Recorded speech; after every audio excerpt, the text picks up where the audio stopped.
ګرانو کتونکو، ایلب خان شیرپو د خپل وس مطابق د دغه بېوسه خلکو سره مرستې او کومک کوي. دغه زنانه چې راغلې ده نو خپلو کړمو بېوسۍ، غریبۍ او بیا دا ګراني چې کومه ده هغې راوستې ده او کوم فریاد یې چې وکړو چې بچو ته اوړه نشته د یکم یې پیدا کړو. د کرۍ کور کې ژوند کول ډېره زیاته ګرانه ده. څه وایې په دې موقع باندې؟ زه راغلې بالولین یم او زه کونډه یم، بېوسه یم، اووه بچي مې دي او دغه بل کره کار کومه. خانان والا کوټه راکړه، هغوی وښکمه، خدمت پرې راباندې کو چې ته خدمت موږ له نه کوې، کور خالي کو. اوس مې په 4000 میاشت کور نیولی، چا له اسري چا له جامې، په هغې کې اوړه ډېر زیات ګران دي، 300 کم په 3000 روپۍ باندې روړه ده.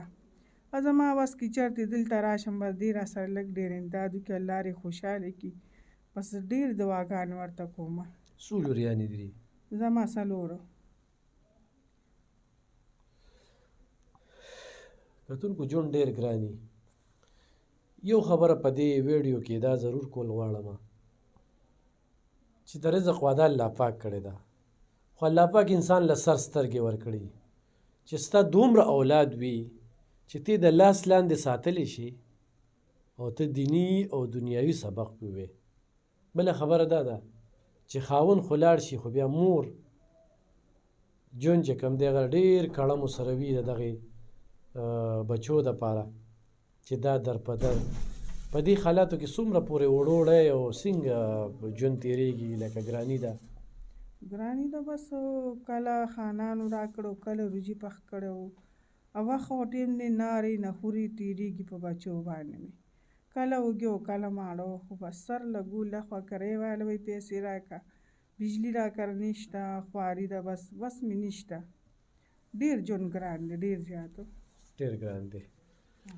دا کتونکو لکه دا مونږ د احساسات چې کوم دی دغه کوو، دا د جلوزو یوه خور د طرف نه دا ونیسه.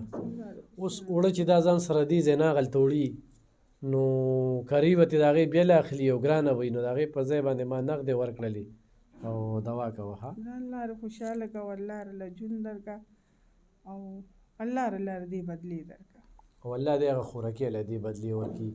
الله پاک لاک لاک شکر دی چې زموږ په وجه باندې خو څو غریبانان د دې ځای نه به لږ وخت پرې تېر شي خو لږه خوشحالي به راشي او څه به وخوري.